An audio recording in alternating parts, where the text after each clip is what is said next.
Hello, everyone, and thank you for joining us today on this webinar. As the COVID-19 pandemic goes from one variant and wave to another, we are seeing right before us that misinformation and disinformation have real-life impact. And we are also coming to terms with the central roles that journalists and other media practitioners are playing in spreading and combating misinformation and disinformation. But the growth of both over the years could imply that measures geared towards addressing them may not be catching up quickly enough with the forces behind misinformation and disinformation. And this leaves journalists and journalism largely unable to quickly dispel wrong information. So how did we get here and where do we go from here? Let me take you back to December 27, 2017, when our guest today wrote a brilliant piece that is still relevant today for the Brookings Institution. In it, he said everyone has a responsibility to combat the scourge of fake news, and this ranges from supporting investigative journalism, reducing financial incentives for fake news, and improving digital literacy among general public. He also suggested that news organizations should call out fake news and disinformation without legitimizing them. However, while calling fake news out has proven to work in some instances, however, it has actually made fake news to be more popular. And this has more serious effects, which is why I'm excited to welcome Darrell West from the Brookings Institution, where he is the Vice President and Director of Governance Studies. He's also the Senior Fellow at the institution's Center for Technology Innovation. In addition to this, he's also the Douglas Dillon Chair in Governmental Studies. On behalf of our entire team, I'd like to say, Darrell, thank you for joining us today. How are you doing? Thank you, Paul. It's nice to be with you. And I know we have journalists from all around the world. I know you're located in Nigeria, so great to see all the interest in this topic. It's a really important topic. Yeah, yes, thank you very much. And so I would like to also welcome everyone to the ICFJ. These are very important forum through which we are focusing on global crisis reporting. So if you are joining us on the Zoom platform, I would like to know where you are joining us from. So let us interact with us with information on where you are. And if you have questions, I advise you to use the Q&A tool on the Zoom platform. In addition to this, if you are watching the live stream on Facebook, kindly put your questions and comments below the video you are watching right now. And we are going to address the questions at the right time. But before I go directly to Darrell, I'd like to engage our audience today, which is why I have some polls set up for us so that we can have an idea of where we are as individuals and especially as journalists. So this is how it's going to work. You are going to see some questions pop up and we just select the best option. So the first question is this: misinformation and disinformation are the same. Do you agree or do you disagree? So you can, there are three options. Is it true, is it false, or can they be the same sometimes? Nobody is, so the comments are going in. Darrell, I want you to be following the responses. I don't know whether you are seeing the responses in real time. Are you seeing the responses? I'm not seeing responses yet, no. Okay. I think we've had 56 participants, 58 participants. Once we have 58% of participants indicating, yeah, we have 62. And I think the answers are similar.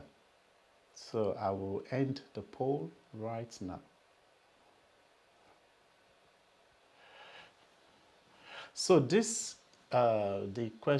answer is right in front of you. Nearly 70% said it's false, while 32% of our participants said they can be the same sometimes. Darrell, what is your thought on this response?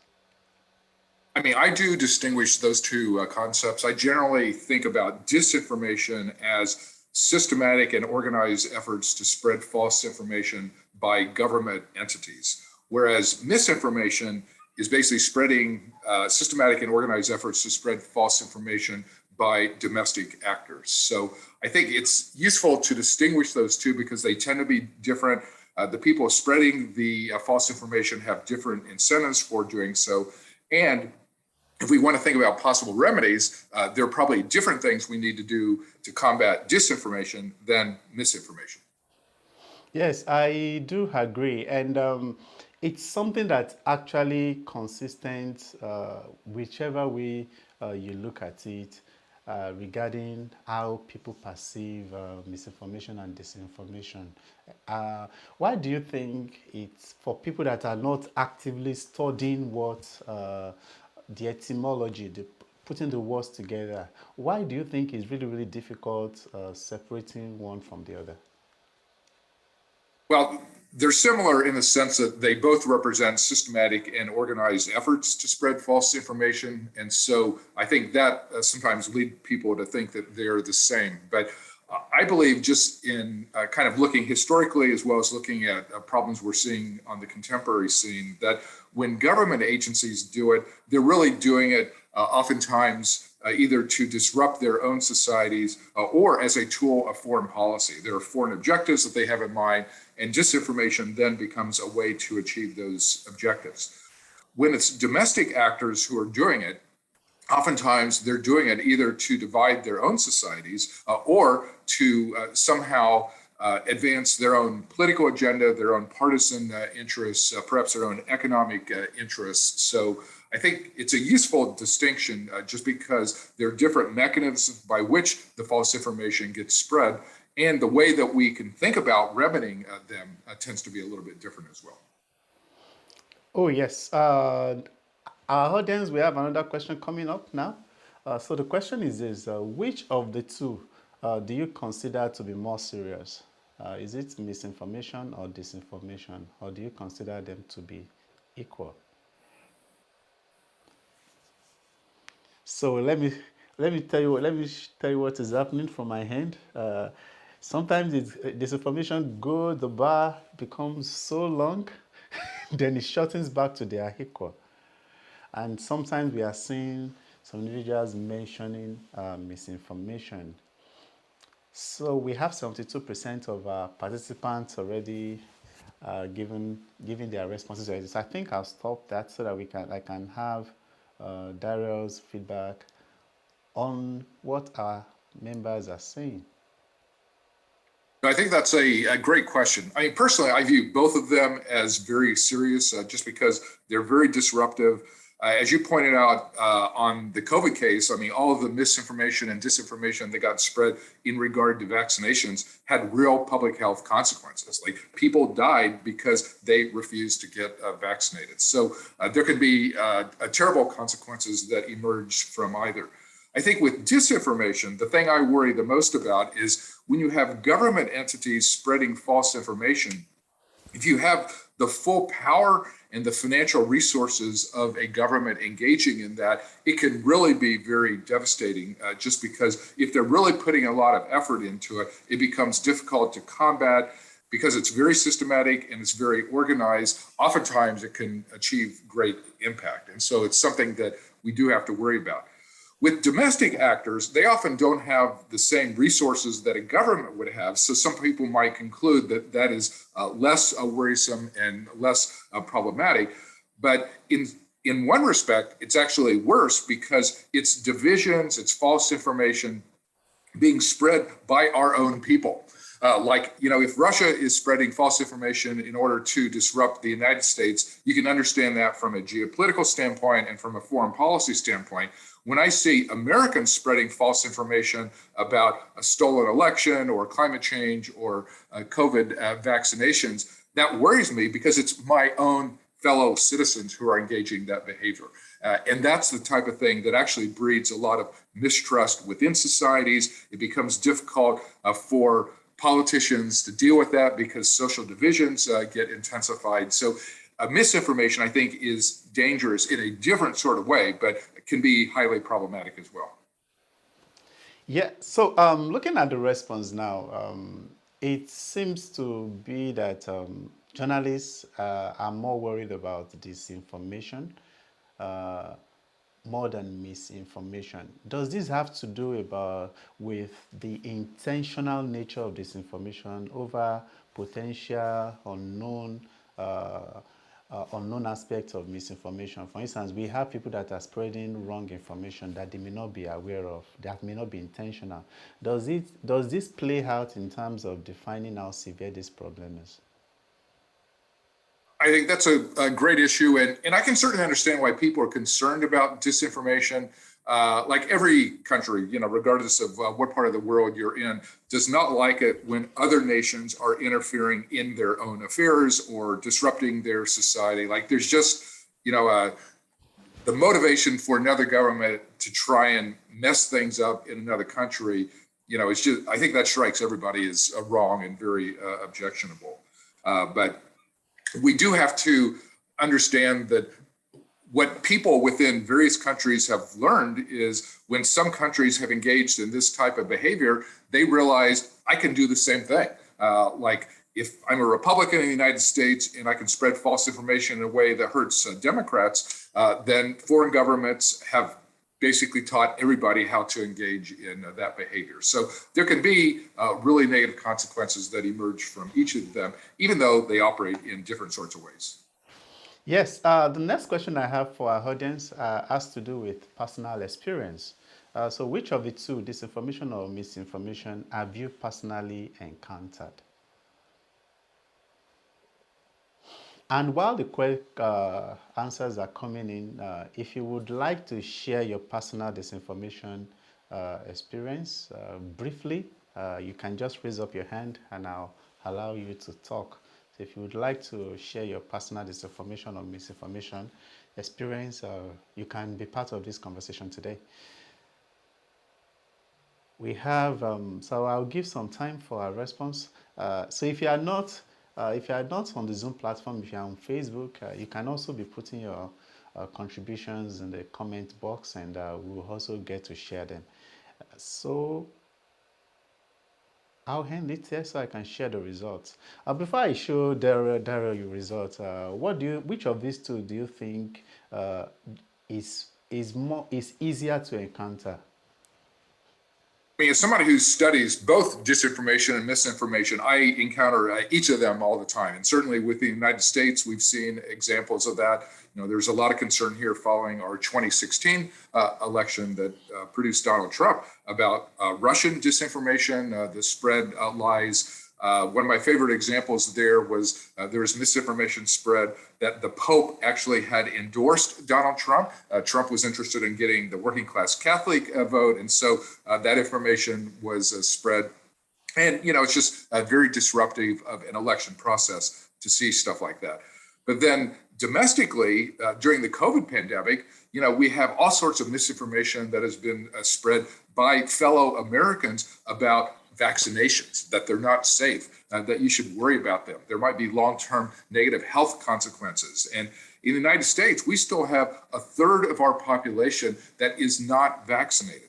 And it's not that the vaccines aren't available, which I know is an issue in many parts of the world. We have abundant vaccinations. Anybody can walk into their local drugstore or their doctor's office and get vaccinated, and a third of Americans are basically refusing to do this because they think the vaccines are not safe. And that has just been very disruptive.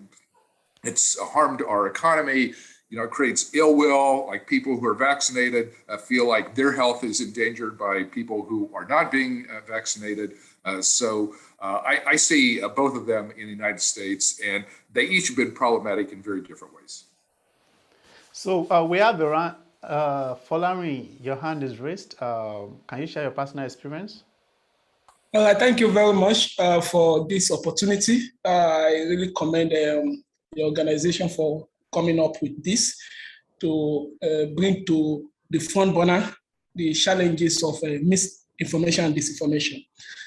Quickly, I will like to share a research that I was part of recently, where we did a survey on the lie of the year in Nigeria. I'm from Nigeria. And one of the basic factor that contributed to the issue of false information around COVID-19 vaccine is the issue of fear that people instill, the provisions of disinformation instill fear in people. And you find out that even when you come up with facts or fact check to put up information. For example, I cited an example of what happened by the platform in Nigeria, a popular platform that debunked a COVID-19 vaccine story that it cannot light, that it leads to infertility. And you find out that people are still believing in it despite the fact check. So that's one experience. Another one is we also talk about political disinformation now. And a personal experience I had yesterday on a platform, I think the vice president of Nigeria, Yemi Oshibajo, visited and commiserate with someone. I might not want to mention the name now. And there was a stretch of hand to, the person she's a Muslim, and the stretch of hand is not from the vice president, but there was this narration that the vice president was stretching hand to a Muslim woman. And there was condemnation of the vice president until I noted that the stretch of hand is not from the vice president, but from another person trying to introduce the person. So before they now realize that it was misinformation, that is, maybe the person does not have an intent or has an intent, because intent here is not easily detected, whether the person has intent to cause harm or not. So generally, as we are approaching election, political disinformation is one of the things that people are using to entrench their belief, and issue of sentiment, biases, political affiliation, just like Dallas mentioned, is a very key factor. So thank you very much once again for offering me this opportunity. It's a great opportunity to share my view and to learn a lot about issue of misinformation and disinformation. Thank you. Yeah, thanks very much, Folami. And before I add I share the results of the poll we just had. I would like to ask Darrell, when does misinformation, what is the line that separates misinformation and conspiracy theory? I mean, there's a thin line between those two notions because conspiracy theories are basically people spreading false theories about what has happened. So, for example, decades ago, John Kennedy gets assassinated. We identify Lee Harvey Oswald as the assassin, but yet decades later, people still think that that was not the case. And they have all sorts of examples of this person did it, the mafia did it, the Cubans did it. The list is endless. So I would say conspiracy theory is just a subset of misinformation. It's just one type of false information that often gets spread about any big development that takes place, or whether it's in the United States or in other places around the world. So I would just say conspiracy theories are a small part of misinformation, but obviously it can take other forms as well. So when we asked that which of the two have participants personally experienced, 74% said they've experienced both, 24% said they've only experienced misinformation, while only 3% said they've experienced only disinformation. So which brings me to this question, and you can also comment on this result, Darrell. When we have, irrespective of whether it's misinformation or disinformation, we can always see the roles that journalists or individuals that have access to influence more people play. So why do you think we still have journalists that are in some countries, in some parts of the world, that are still being used to channel disinformation? And what do you think journalism as a profession is still missing to get rid of elements of that drive misinformation and disinformation? Well, first, let me say I really value the role that journalists play in all the political systems around the world, that especially in democracies, like we really count on journalists to be the truth tellers, the people who hold our leaders accountable, people who convey information to the average citizen so that that person can form informed judgments about what is going on. So it's really important. But the flood of false information, I think, has really challenged the job of the journalist. I mean, in the 2017 paper that I wrote, I called for journalists to really step up and call out false statements and false information.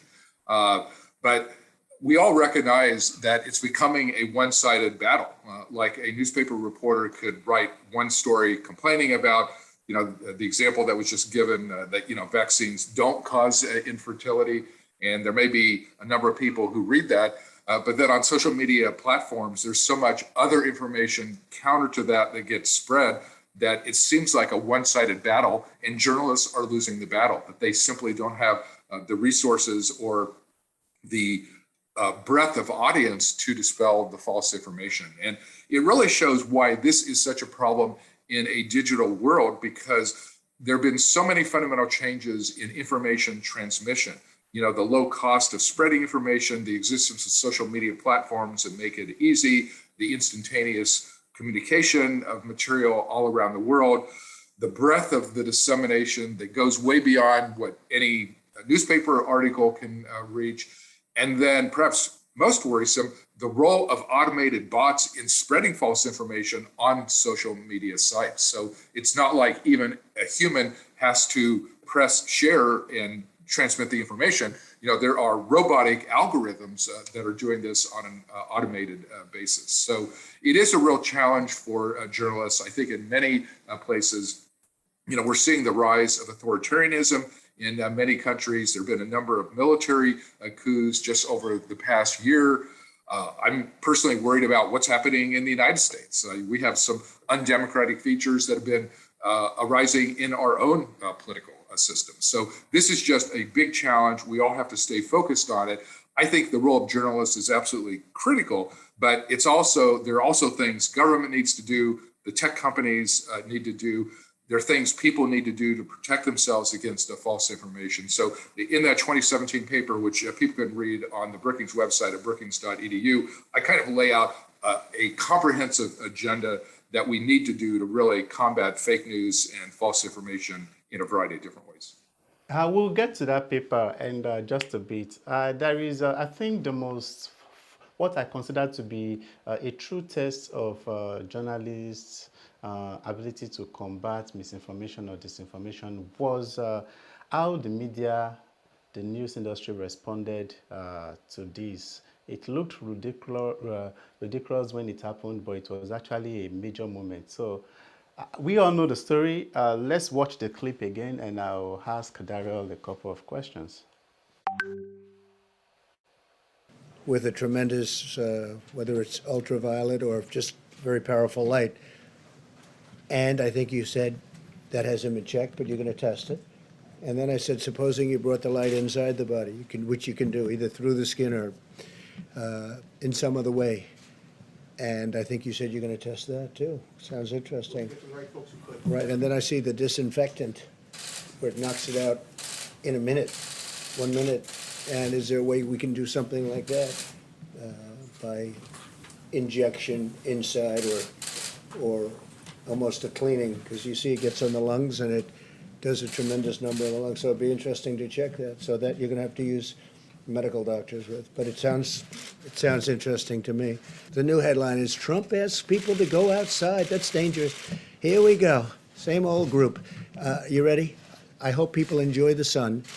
And if it has an impact, that's great.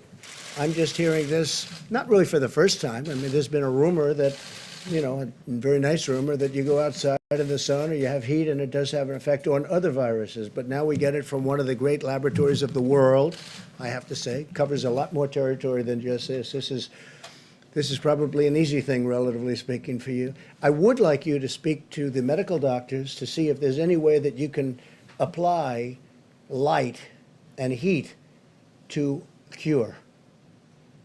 you know, that if you could, and maybe you can, maybe you can't. Again, I say maybe you can, maybe you can't. I'm not a doctor, but I'm like a person that has a good, you know what. But sir, you're the president. Deborah, have you ever heard of that, the heat and the light relative to certain viruses, yes, but relative to this virus? Not as a treatment. So it went on, and I'm trying to get to see how this clip, because this clip was put up by a reliable news outlet. So I'll skip towards the end so that we see how this clip that is still on the YouTube page of that news organization ended. He called me almost, you know, pretty close to when he got out of the hospital. I think he's doing great.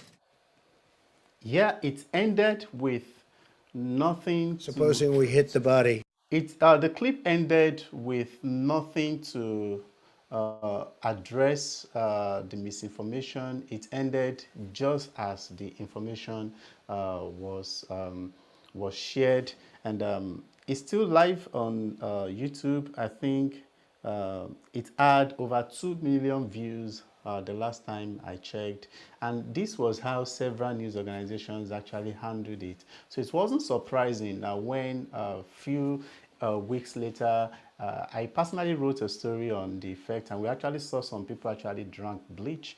So what do you think the news industry did different, did right or did wrong? And how do you think issues like this, especially when misinformation is coming from somebody that is resourceful, that is expected to be highly influential, how do you think the news industry can better handle such a development?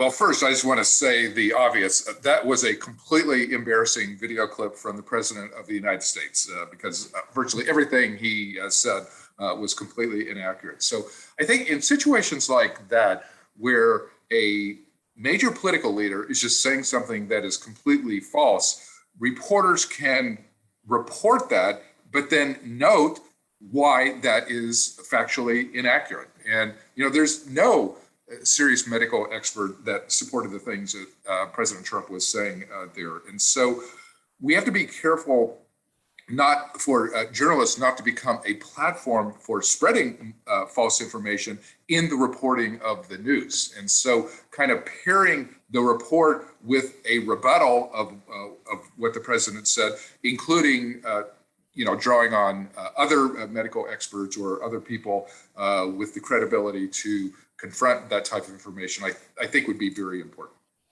Yes, between 2017, this happened before your piece, after your piece was published. So how many things do you think has changed from your perception of misinformation and disinformation, and how journalists are addressing it?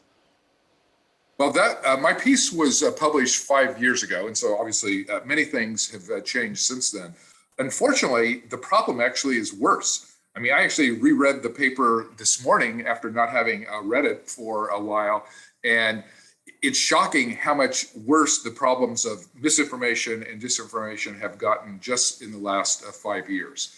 And part of it is we have to evaluate our information ecosystem in the context of broader changes that are taking place that have made the situation worse. And I would include factors such as the rise of authoritarianism in many places around the world, including in places that we used to consider democracies, but now have either become illiberal democracies or outright authoritarian societies.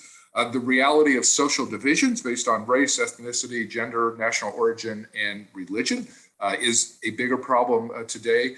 We see political leaders in many different countries playing to fear, anger, and anxiety. So I feel like I felt alarmed about the situation of false information in 2017 when I wrote that paper. I actually feel worse today just because the problem is worse. Some of the remedies that I suggested that I thought would be helpful, I actually see journalists using some of those things. They're not stopping the flood of false information. It is getting worse. So I think we do need to think about more fundamental changes and how to combat false information in the face of political, social, and economic changes that are making the situation worse. So before I start giving you the questions from our audience, lots of them already. I have a few more polls for our audience. So personally, which of these do you struggle with? Misinformation or disinformation or both? So, Darrell, these are journalists, so we are trying to understand what they struggle with. While the poll is going on, let me quickly give you this question. He said, I think it's from Facebook. Somebody would like to know, how can journalists identify and counter disinformation? Does exposing the source of disinformation actually stop people from believing it? I mean, that's a great question, and it's a tough question because I know the situation for journalists has deteriorated in many places around the world. I mean, even in the United States, we are seeing the weaponization of information.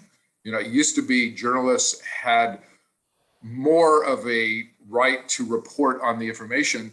What's happening today is journalists are getting sued for libel and defamation. There have been changes in the rules of evidence in libel and defamation cases, and it has weakened the ability of even reporters in the United States to do their jobs. And I know when you look around the world and look at other countries, the situation facing journalists is even worse. You know, they're being put in jail, they're being killed. The number of journalists who've been killed in recent years is staggering. And so I know it's a very challenging situation, but I think all of us, and I would include journalists, educators, think tank people, university people, and civil society organizations, just have to up our game in terms of dealing with this, because increasingly the false information is having consequences. It's distorting elections. It's affecting public health. It's harming the education process. So if we don't get a handle on this, we're going to end up with authoritarian regimes in many more places, even than what we see today. Thank you, Darrell. So I'd like to share the result of the poll. I think it's equal on both sides. Almost 73% said both. 14% chose misinformation, and the remaining 14% showed disinformation. So what does this suggest about general perception of information and fake news generally? It seems to be, it's not really about the label that really matters to people, but getting and sharing the right information. Do you agree with that? Yeah, I would agree with that response. I'm not really surprised at that. I mean, in my own situation, I would say I struggle with both of them. I mean, ultimately, it may not matter who the source of the false information is. If there is false information and it's being spread in an organized and systematic manner, it is going to be problematic. It's going to create problems for every country. And unfortunately, that's what we're seeing today. It used to be that governments were the specialists in propaganda, and we know during the Cold War, there were many governments who were engaging in organized propaganda campaigns. Unfortunately, what we're seeing today is those old-fashioned propaganda campaigns now are being used by everybody. Many organized interests, people within your own countries, leading politicians, people who you might have thought would be respected figures are spreading false information. I mean, I'm seeing that every day in the United States that is happening. And so it's something I struggle with, regardless of whether we're defining it as disinformation or misinformation. Yeah, you mentioned what is happening in the United States, but Diana Weeks' question has to do with Canada. I think Diana is from Canada, if I'm right. The question goes thus: I'm sure you are all aware of what is currently happening in Canada's capital, Ottawa, with the occupation there. There is so much hate and violence directed at journalists and mainstream media. How do we go about convincing people that online information is dangerous because mostly it is not fact-checked? I mean, ultimately, what we need are digital literacy campaigns. In the same way that, decades ago, there were literacy campaigns to teach people to read and write. and to understand different types of concepts. Today, we're moving into a digital world.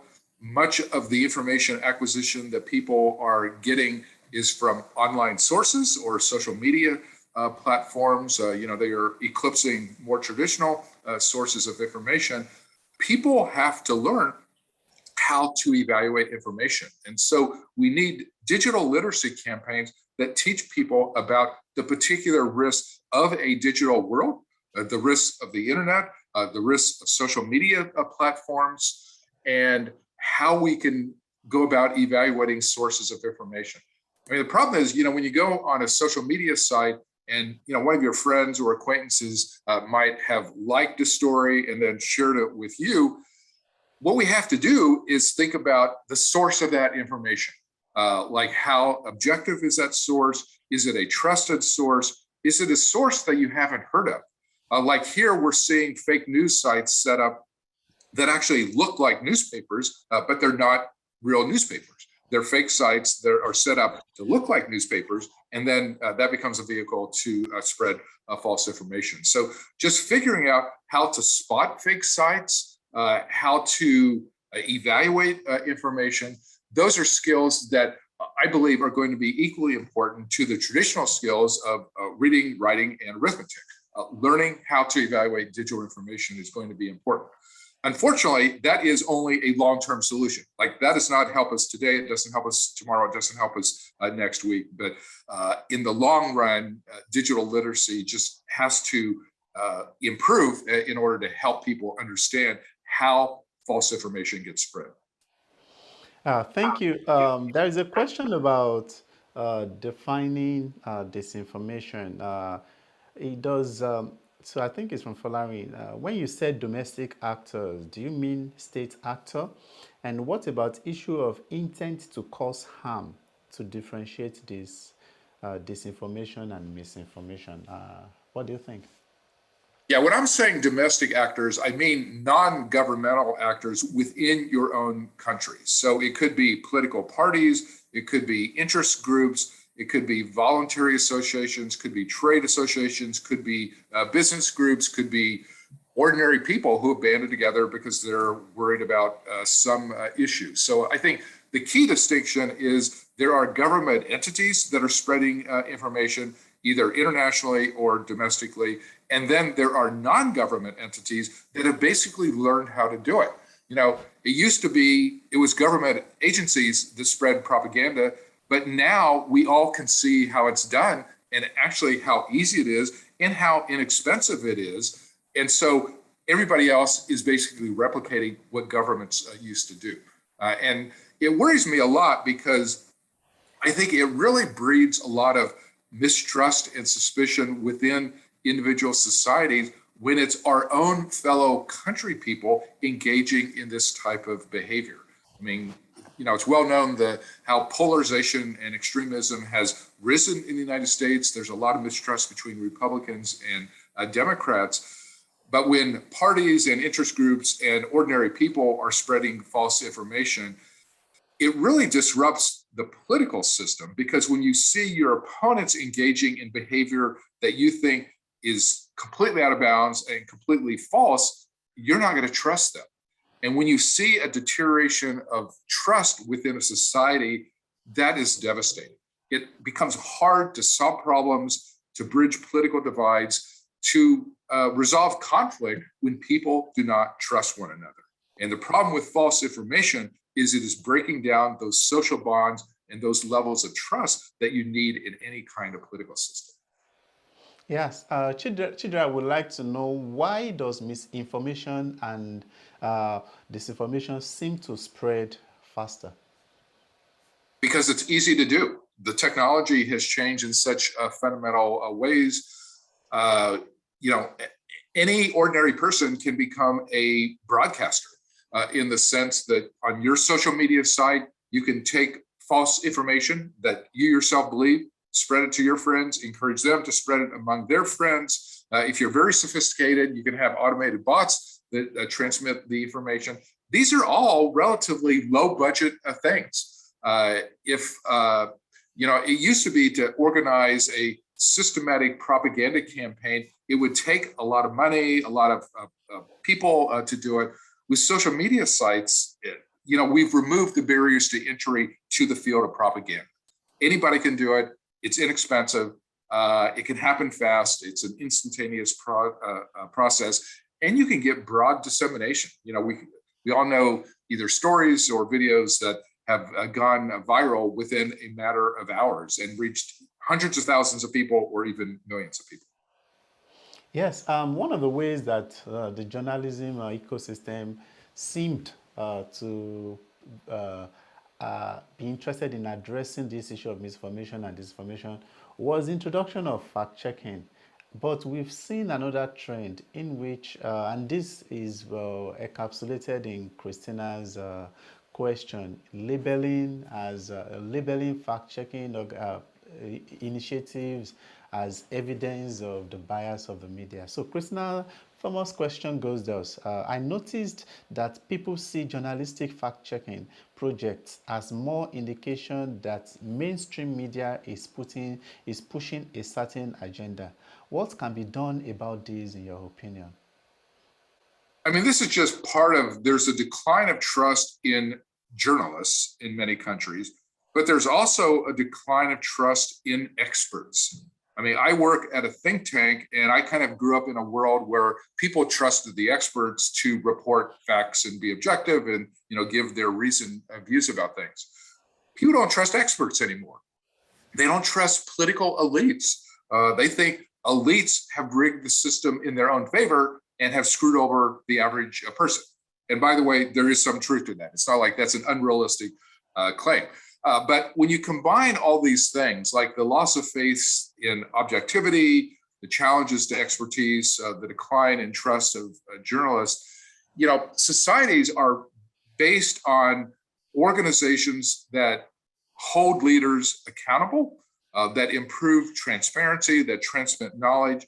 But when you see a lack of faith in each of those organizations that used to deliver those types of accountability, that's the problem. And so when the questioner asks how to restore that, that becomes a big challenge, because you can rephrase that question as, how can we rebuild trust in journalists? How can we rebuild trust in experts? How can we rebuild trust in elites? Because those are actually parts of the problem that have led to the current situation. People worry that we're seeing the rise of a post-fact world, that facts don't matter anymore, that people don't believe in objective evidence. So anything that we can do to educate people and reverse all of those trends would be steps in the right direction.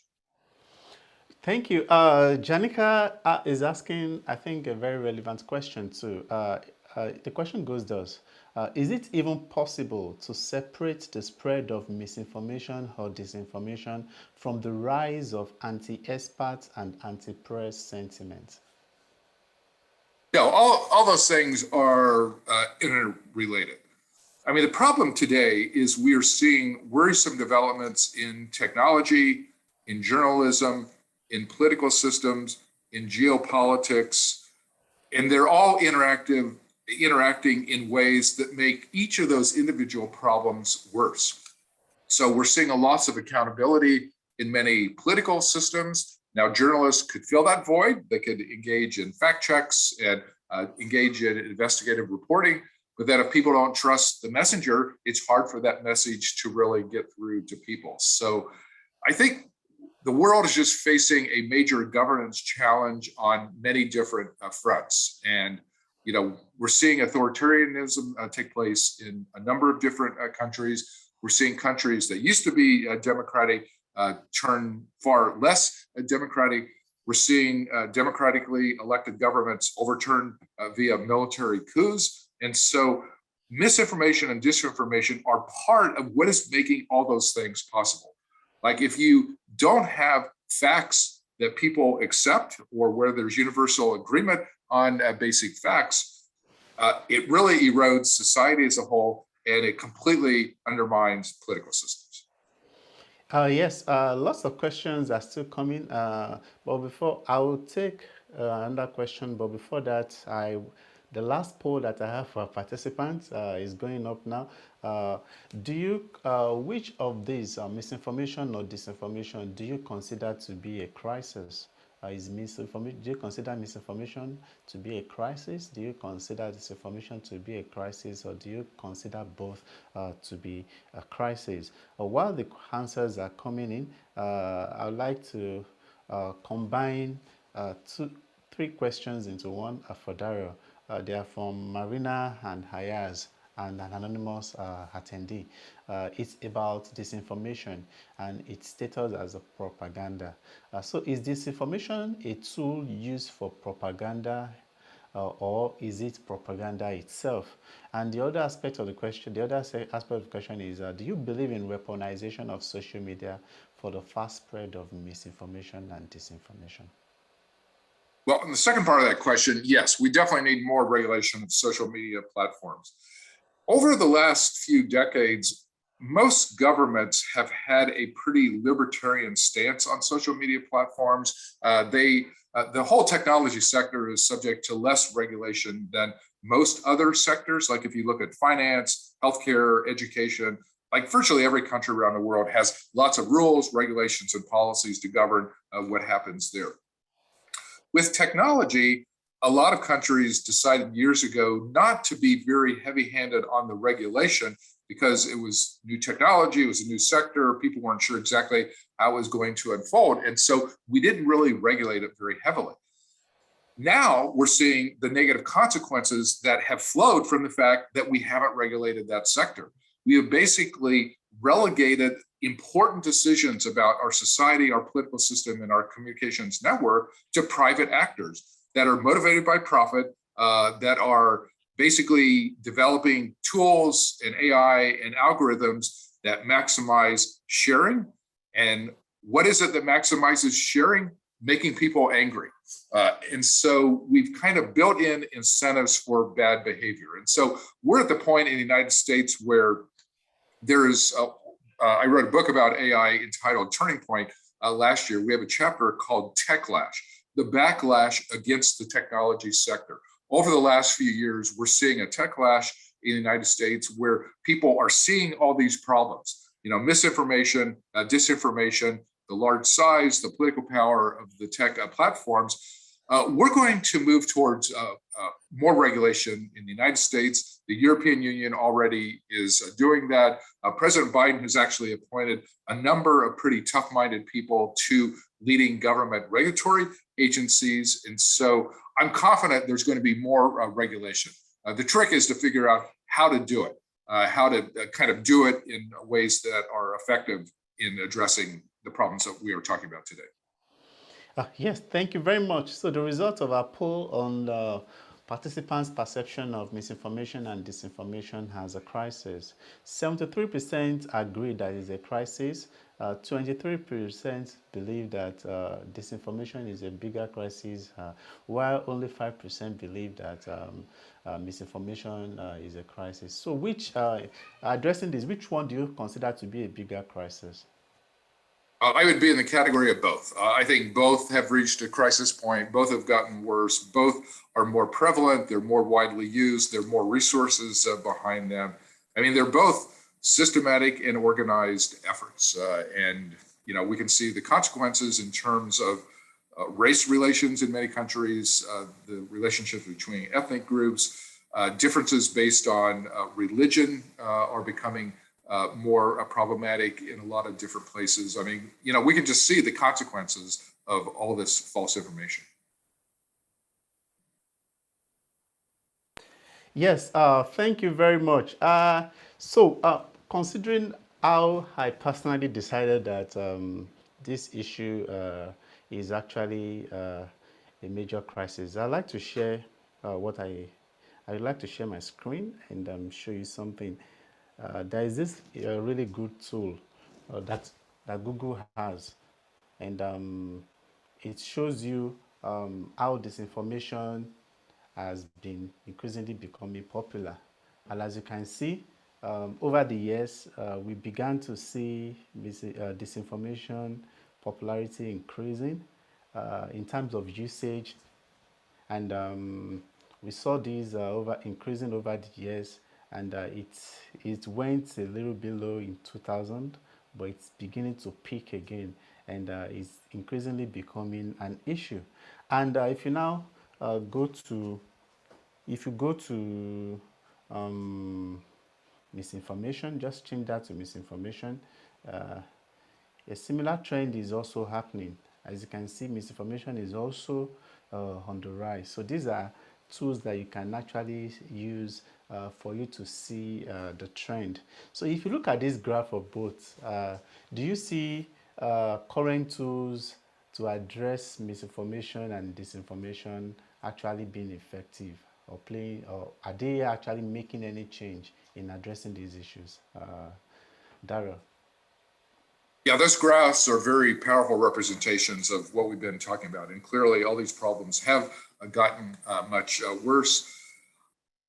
It's hard to know how to deal with this. I mean, my paper, I made a number of different suggestions, but it's becoming so prevalent, and there's so many resources being put behind false information campaigns that it's become a torrent of information. It's kind of like drinking out of a fire hose that you just cannot keep up with the volume of it. And so I think we're going to need governments to do different things. We need journalists to do some different things. We need the business community to step up. We certainly need the tech companies to take more responsibility. And we need civil society organizations to take a number of different steps. I think it's going to take a whole of society approach to dealing with this, because it's not like we're in a situation where there's one or two things you can do and it will help address the problem. There are a dozen different things that we have to do. And the hope is that if we do them and they're taken together, that they can at least slow the tide. They're not going to eliminate because there are too many incentives moving in the opposite direction, but they might help us deal with the onslaught of false information.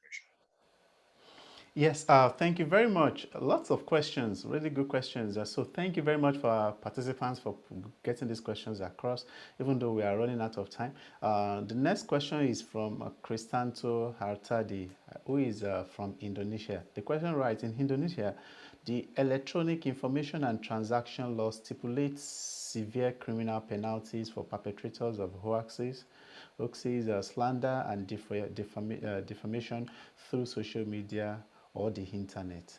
What is your view on this? I think laws like that are very destructive, and we haven't seen anything quite as draconian as that in the United States, but we're actually seeing similar trends in terms of libel law and defamation laws, that the rules on evidence and the standards being deployed are changing in a way that has reduced the protections for journalists, for academics, and for researchers who are trying to bring high quality information to the attention of the public. So, when governments engage in these types of actions, when they pass laws that either censor what is taking place in the society, or start to impose penalties on journalists who are reporting the news, researchers who are analyzing information, or even average citizens that are trying to hold politicians accountable. Like, these are terrible developments. These are things that we have to resist. In some countries, we are losing the battle, and that's part of the argument that I've been making. Authoritarian sentiments are rising in many places, including in democratic countries. And this is a trend we need to take seriously. And so we really have to think about these issues of misinformation and disinformation within the context of the broader societal and political changes that are taking place. Yes, talking about attempts to actually control this, let's look at censorship, or let's say combating fake news and misinformation on social media. And all these platforms, they have tools and initiatives to ensure that only the true information, only what is proven to be factual is actually allowed on their platform. Do you think what is your assessment of how they've performed so far in addressing misinformation and disinformation, and which vacuums do you still think need to be quickly addressed? The tech companies have not done nearly enough to deal with false information. They have started to take some steps. So some of the platforms now will label sites that clearly appear to be fake sites as fake sites, and will say, the facts, the so-called facts reported on this site are highly in dispute. They are then including links to trusted sites. Like if you really want accurate information about vaccinations, go to this site, and it will refer you to a trusted site that generally provides good information. I think all those things are important, but they're clearly not sufficient. Some of the platforms have been using these things, and it has not stopped the spread of false information. So I think in a number of countries, the tech platforms are immune from legal liability, like they're not subject to lawsuits in the way that newspapers, if a newspaper reports false information, that paper could be sued for libel or defamation. Many tech companies argue that they're not publishers, and so therefore they should not be subject to legal liability. And the United States, 25 years ago, basically encoded that principle in law, but there's a very active debate taking place now as to whether we should maintain that standard, or whether there should be some legal liability when platforms are aware that they are spreading false information. So I think that's something that we definitely need to be thinking about. Yes, so let me take three questions in one row, and see how far we can go with them. Okay, the first question is from Harsha Bhargavi. Do the governments of various countries put pressure on the social media platforms to eliminate fake accounts, which will do you think this will minimize misinformation and disinformation? The next question from Nano. Okay, Ayaz is asking, since disinformation has now been embedded in infographics too, do you think it has become more difficult to sensitize the general public on disinformation and misinformation, since they are also presented in similar way like facts? While the third question for this round has to do with how do you think the ongoing divestment in local journalism contribute to the spread of misinformation and disinformation, and how can that trend be countered? Those are all great questions. On the fake account question, yeah, I mean, the tech platforms need to take them down. They're actually developing AI algorithms that can spot fake sites, and there are some telltale indications of a site being fake, and it's becoming easier to identify them. And so this is an example how artificial intelligence algorithms may actually help us deal with fake news. So we definitely encourage the tech platforms to move in that direction. Infographics, and I would include fake videos in that same thing because they're kind of a related problem. It's easier with technology now to develop fake infographics, fake videos, fake audio clips. You can basically have very realistic looking videos having people saying or doing things that they did not do or say. That clearly is a big risk because it makes it impossible even for people who are skilled in technology to distinguish the real video from a fake video. So that is definitely a problem. And the local journalism question is a huge challenge. Part of the fallout of the various financial crises of the last decade has been the erosion and in some cases, the outright elimination of local news capabilities. That is very destructive because in many political systems, there's stuff that happens at the state and local level that are very important for those countries. Not everything happens in the nation's capital. Obviously, there are many important things that happen in all of the national capital cities, but there's a lot of stuff that happens at the local level. And if there are not journalistic outlets that can track what is going on there, report on local political officials, hold them accountable, like the whole system will fall apart. So, we need vigorous truth-telling and fact-checking at every level of government, but certainly including the local level.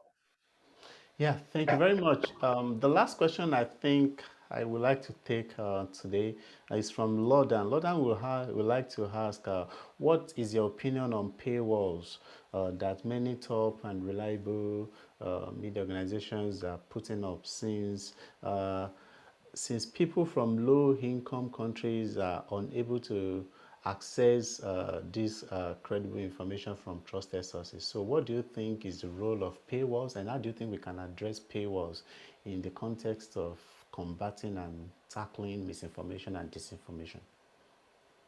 I mean, in general, we prefer open access to information for some of the reasons that you just gave, that there are people who need access to information that don't have the financial resources to pay for it. And so certainly having reasonable and open access to information is very important. But it also creates problems for news organizations. If all of the information is free, how do they pay for reporters? How do they pay for investigative journalism? How do they pay for the fact checking? So what some organizations are doing is developing a hybrid model where a lot of the information is free and openly available on their site, and then some more specialized information is behind a paywall. So, if a news organization needs revenue in order to maintain its financial viability, that could be one compromise type of situation that seeks to balance open access to information on the one hand with the need for revenue to actually pay journalists. Yeah, that is actually a major dilemma for journalism in general. So what do you still consider to be other dilemmas that journalists and journalism need to deal with to be able to better combat misinformation and disinformation? Darrell? I mean, the big problem is, how do you report on fake information without inadvertently spreading it yourself? So, when you're writing your stories or putting together your broadcast stories, be careful how you do it. Make sure that if you're reporting on, say, a president or prime minister who has said something that clearly is false, that you report it in such a way that it doesn't inadvertently spread that information. So that certainly is a dilemma. In countries that are moving in an authoritarian direction, it's hard to know what advice to offer journalists in that area, because their lives can be at risk. Their livelihoods can be threatened. They can become the subjects of lawsuits. And frankly, I don't know what advice to tell people in that situation, other than to say, I really admire the personal courage of journalists who are still trying to report the news, even in countries that are moving authoritarian. It's still very important, even though I understand the risks that people are facing. So there are many challenges on lots of different fronts, but I applaud all of the journalists around the world who are taking this seriously, who are doing their jobs. I mean, our systems really depend on all of you doing a great job. And we really appreciate you for joining us today, Darrell. So I would like to know what will be your like 30 seconds take-home message for all journalists and everyone watching this today. Take-home message is I applaud the work that you're doing. I think this is a great organization that allows journalists from various countries to come together and share information and share insights. So keep up the great work, and I appreciate the good work that's being done here.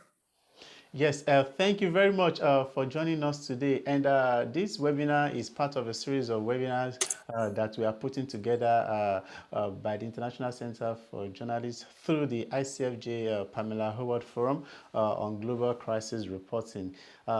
This is not just something that we do only weekly. It's actually a very active group and forum. Through it, we share information, resources, and we also help journalists to clarify and get better understanding of any issues that they are dealing with. So if you are not part of our Facebook forum, it's a very active Facebook forum. I would like you to be part of it.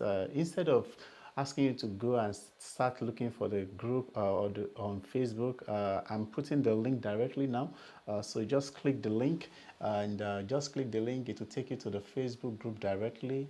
Request to join, and I'm going to admit you into the group so that you can be part of our forum, and you can easily access resources, tools, and information on the next things that we have for journalists. One of the very good tools that and resources or interventions that the International Center for Journalists also has is an initiative that is called Elevate. Elevate is targeted at media entrepreneurs. If you are running a media organization and you are having one problem or another that you would need us to help you with, just check out this website, ICFJ's Elevate initiative. I've put the website in the link in the chat. Another thing that I also like you to know that we have resources and tools on a wide number of topical matters. So please check out the International Center for Journalists website on www.icfj.org, which is where you can access tools and information on other aspects of journalism that you may be particularly be of interest. We also you can also access more resources and also get information on opportunities if you are looking for career change and other information that you may desire from the IJNet website. So just go to ijnet.org for you to be able to access resources. So I'm really appreciative of Darren for taking our time to be with journalists today. We appreciate you, and we'll always keep in touch. And when we have any other topical issue that we think you are the best resource person, trust me, we are going to reach out. And I also want to appreciate our journalists that are joining us from different time zones from across the world. We appreciate you for taking our time to be with us today. And I really hope that this session has benefited you in one way or another, that you have a clearer understanding of what misinformation is. You can easily decipher what disinformation is, and you are also better positioned to handle them, respond to them, and be conscious about them in your daily activities as journalists and of course as persons. So our goal is to spread the true information and not to be merchants of vehicles of fake news. So thank you very much for joining us today, and have a lovely day. We are out in 5 seconds. 5, 4, 3, 2, 1. Bye everyone.